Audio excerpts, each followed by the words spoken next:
Bismillahirrahmanirrahim. Assalamualaikum warahmatullahi wabarakatuh. Innal hamdalillah nahmaduhu wa nasta'inuhu wa nastaghfiruh wa na'udzubillahi min syururi anfusina wa min sayyiati a'malina. May yahdihillahu fala mudhillalah wa may yudlil fala hadiyalah.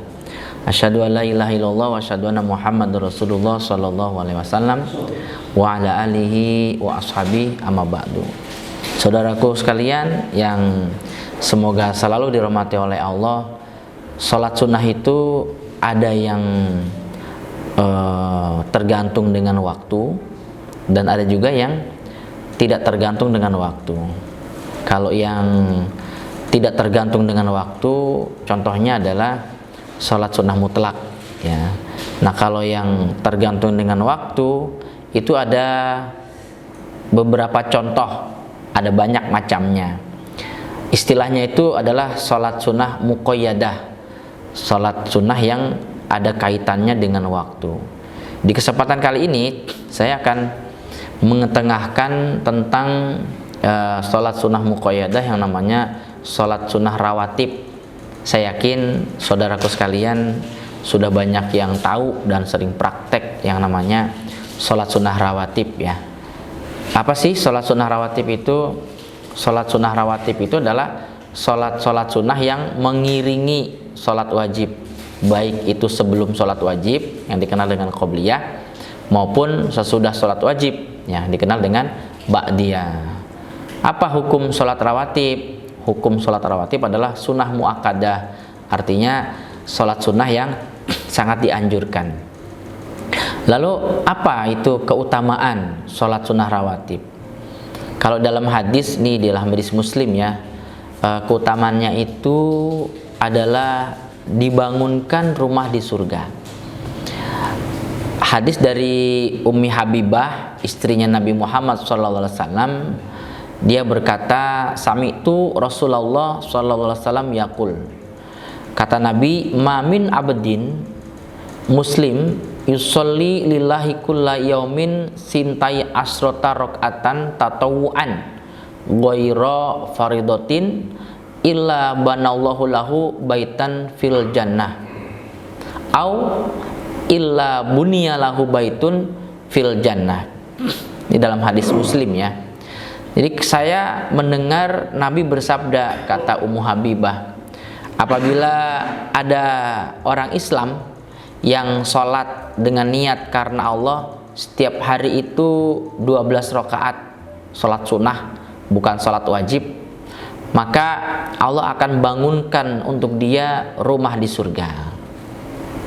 Ya, kalau berarti setiap hari 12, wah, kita punya apa ya, klaster perumahan malah, ya, banyak sekali rumah-rumah kita nanti di sana itu. Ummu Habibah nanya, Ummu Habibah ngomong akhirnya, fama barihtu usollihinna ba'du. Ya, kata Ummu Habibah, semenjak saya mendengarkan sabda Nabi itu, setiap hari saya nggak berhenti untuk mengerjakan sholat sunnah totalnya 12 rakaat. Terus Amr yang mendengar hadis itu dari Ummu Habibah juga ngomong, mabarihtu usollihinna ba'du. Saya juga sama. Setelah itu, mendengar itu, saya langsung mengerjakan terus-terusan tiap hari 12 rakaat. Nah, terus ada orang lagi namanya Nu'man. Nu'man ini mendengar dari Amr juga ngomong seperti itu. Setelah saya mendengar itu, saya nggak henti-hentinya mengerjakan. Nah, ini jadi berarti keutamaan sholat sunnah rawatib itu adalah dibangunkan rumah di surga. Ya, kalau kita itu punya hak di surga, secara logika, ya saudaraku, ya, punya hak di surga, berarti kan kita boleh dong masuk ke dalam surga. Sama halnya gini, Anda punya rumah di sebuah perumahan, maka pasti dong Anda bebas untuk keluar masuk ke perumahan itu. Kenapa? Karena Anda punya rumah di perumahan itu atau di klaster, sebuah klaster, jelas gitu. Nah, ini kita punya rumah di surga, maka kita pasti dong boleh masuk ke dalam surga, karena Allah udah buatkan rumah kita di surga, asalkan jangan kita hancurkan.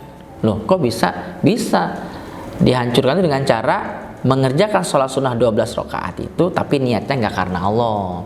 Makanya kan kata Nabi, sholat sunnah 12 rakaat yang sunnah itu tatawuan itu lillah, karena Allah. Nah, jumlah rakaat rawatib dalam sehari itu ada dua macam ya, ada dua macam. Kalau yang tadi kan 12 ya, 12, tapi ini rinciannya yang pertama itu ada yang 10 rakaat. 10 rakaat itu rinciannya 2 rakaat sebelum subuh, terus 2 rakaat sebelum zuhur, lalu 2 rakaat sesudah zuhur, 2 rakaat sesudah maghrib, dan 2 rakaat sesudah isya. Jadi totalnya berapa? Iya, 10 ya. Di hadis Bukhari dijelaskan an Ibnu Umar radhiyallahu anhu maqal hafidtu ma'an Nabi sallallahu alaihi wasallam asyra raka'atin raka'ataini qabla zuhri wa raka'ataini ba'daha wa raka'ataini ba'dal maghrib fi baiti wa raka'ataini ba'dal isya fi baiti wa raka'ataini qabla sholati subuh.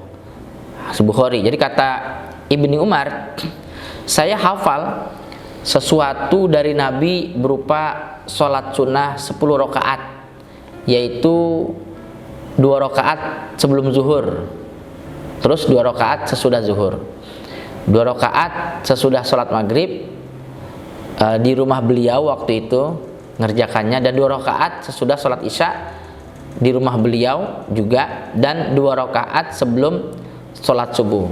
Karena Ibnu Umar kebetulan waktu itu ngikut dalam sehari semalam itu ngerasain sholat sunnah yang menyertai sholat wajibnya itu rawatib totalnya ada 10. Jadi saya ulang, sebelum subuh 2, kemudian sebelum zuhur 2, sesudah zuhur 2, sesudah maghrib 2, sesudah isya 2. Ada lagi yang 12 seperti yang tadi disebutkan ya di depan itu, totalnya 12, tapi ini rinciannya ada 2 rakaat sebelum subuh sama dengan yang tadi, dengan yang 10, tapi ini bedanya di sini ada 4 rakaat sebelum zuhur ya, 4 rakaat sebelum zuhur, kemudian 2 rakaat sesudah zuhur, 2 rakaat setelah maghrib, dan 2 rakaat setelah isya. Tuh totalnya berapa? 12. Dalam hadis Tirmizi yang ini ya, dari Ummu Habibah istrinya Nabi bersabda, man sholla fi yaumin wa lailatin sintai asrota rakaatan bunyalahu baitun fil jannah. Jadi barang siapa yang sholat sunnah dalam sehari semalam sebanyak sintai asrota 12 rakaat, maka dibangunkan rumah di surga. Terus Nabi melanjutkan sabdanya dengan merinci, arba'an qabla zuhri, 4 rakaat sebelum zuhur, wa raka'ataini ba'daha, dan 2 rakaat sesudahnya, terus wa raka'ataini ba'dal maghrib, 2 rakaat sesudah maghrib, wa raka'ataini ba'dal isya, 2 rakaat sesudah isya, yang terakhir wa raka'ataini qabla sholatil fajri, 2 rakaat sebelum sholat fajar, yaitu sholatil godati, sholat subuh. Jadi 2 rakaat sebelum sholat subuh, udah masuk waktu subuh, kemudian sudah azan subuh, sholat 2 rakaat sebelum sholat subuh. Totalnya berapa? Ya 12 ya, 12. Kalau pahalanya ya sama, dibangunkan rumah di surga juga, hanya jumlahnya yang berbeda. Kalau ditanya Pak Ustadz 10 sama 12 berarti afdal yang mana? Ya jelas afdal 12 lah, karena lebih banyak ya. Kita pakai dalil yang di dalam sholat sunnah mutlak itu, apabila hamba memperbanyak sujud karena Allah dalam sholatnya, maka semakin tinggi derajatnya, makin banyak pahalanya, dan makin dihapus dosa-dosanya. Nah, ini ada penjelasan bagi kita yang memang pengen betul-betul mengerjakannya. Ini sunnahnya ya, sunnahnya itu kalau sunnah ba'diyah itu sesudah sholat wajib, jangan dikerjakan langsung setelah sholat wajib. Jadi kita berjamaah, kemudian jadi makmum contohnya ya, atau jadi imam, terus sudah salam, jangan langsung berdiri di tempat itu tanpa dipisahi oleh sesuatu langsung mengerjakan sholat sunnah, jangan. Tapi supaya pindah tempat, atau mungkin dia sudah ngobrol dulu dengan orang lain, sebelum mengerjakan yang ba'diyah itu. Artinya memberi isyarat bahwa sholat wajibnya udah selesai, ya. Atau bisa juga dipisahkan dengan zikir dan doa. Dia sudah salam, kemudian duduk sila, zikir, doa, berarti menunjukkan sudah selesai, baru kemudian dia berdiri di tempat itu. Kalau memang nggak bisa pindah, ya, kalau memang nggak bisa pindah. Tapi kalau memang ada tempat yang lain, bagusnya pindah sunnahnya. Dalam hadis Ibnu Majah itu dijelaskan dari Abu Hurairah, dari Nabi, kata Nabi, ayak jizu ahadukum idza shalla ayataqaddama au yata'akhkhar an yaminihi au an shimalihi, yakni asubahata. Jadi kata Nabi, apakah salah satu kalian itu merasa lemah ketika sholat terus maju atau mundur atau ke kanan atau ke kiri sebelum dia mengerjakan sholat sunnah? Itu sunnahnya demikian, ya, supaya pindah atau ada pemisah, karena masih sering dijumpai ada orang dia sholat berjamaah di masjid, terus ya jadi makmum, kemudian sudah salam, baru salam nih, assalamualaikum warahmatullah, langsung berdiri untuk mengerjakan sholat sunnah.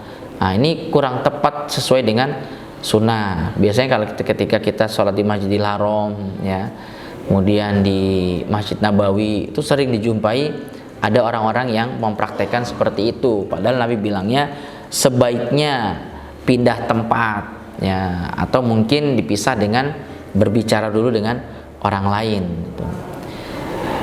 Saya rasa demikian, saudara sekalian, tentang sholat sunnah rawatib. Semoga Allah gerakan hati kita dan badan kita ini untuk rajin mengerjakan sholat sunnah, diantaranya adalah sholat sunnah rawatib, karena untuk menjaga apabila di dalam sholat wajib kita dijumpai kekurangan karena kurang khusyuk dan lain sebagainya. Dan semoga kita diwafatkan oleh Allah dalam keadaan mengerjakan sholat sunnah. Amin ya rabbal alamin. Mohon maaf atas segala kekurangan, semoga manfaat.